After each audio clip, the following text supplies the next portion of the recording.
Have you ever felt like you're standing at the edge of a vast, empty canvas, paintbrush in hand, but with no colors to paint? That's exactly how I felt. My name is Leo, and for as long as I can remember, art has been my entire world. It was my voice when words failed me, my escape, my everything. My little studio, tucked away in a quiet corner of the city, was my sanctuary. The scent of turpentine and oil paints was the air I breathed. Every sunrise brought a new wave of inspiration, and my canvases were filled with vibrant life, stories bursting from every stroke. I sold my paintings at local markets, and each piece that found a new home felt like sharing a piece of my soul. Life was a masterpiece in progress, but then the colors started to fade.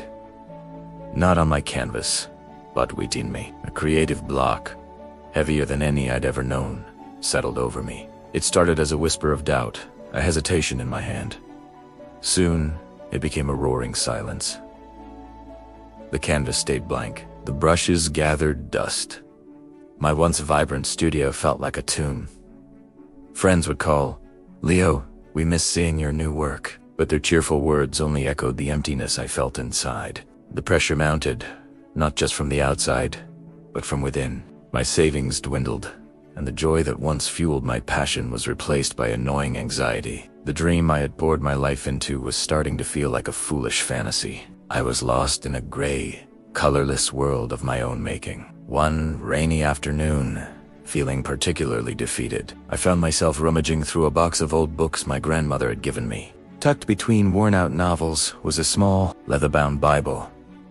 I wasn't particularly religious, but in my desperation, I opened it. My eyes fell upon a verse, almost as if the page had opened to it on its own. It was Deuteronomy 31:6.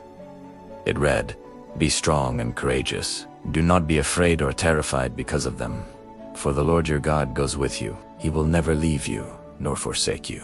I read it again, and then again. The words seemed to lift off the page and wrap around me like a warm blanket. He will never leave you nor forsake you. In that moment, surrounded by my blank canvases and silent tools, I felt a flicker of something I hadn't felt in months.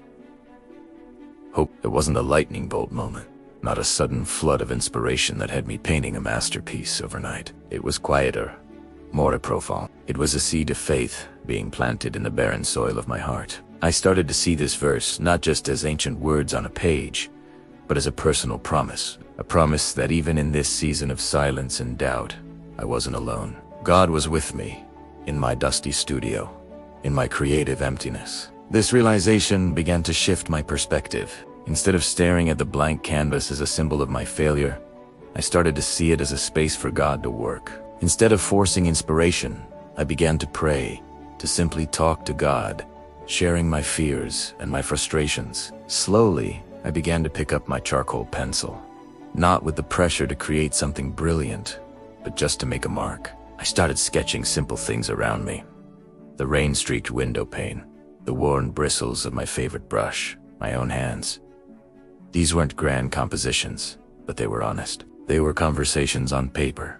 Each line was a prayer, a step of faith, trusting that God was with me in the process, not just waiting for the finished product. The fear of failure began to lose its grip. The focus shifted from my own ability, or lack thereof, to God's unwavering presence. I found courage not in my own strength, but in His promise to never leave me. One morning, I woke up with a clear image in my mind. A lighthouse, standing firm against a raging storm, its light cutting through the darkness. It was a metaphor for what I had been through. I grabbed my largest canvas, mixed my colors, and for the first time in over a year, I painted with the freedom and passion I thought I had lost forever. The colors were richer, the strokes more confident.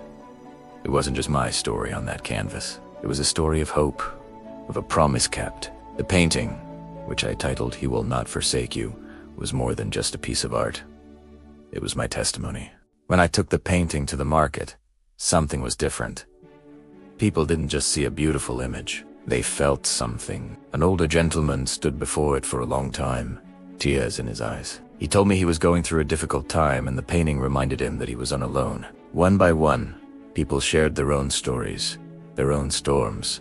My art had become a bridge, connecting my experience of God's faithfulness with the hearts of others. My studio is once again filled with color and life, but my approach has changed. My art is no longer just about self-expression. It's an act of worship, a declaration of the hope I have found.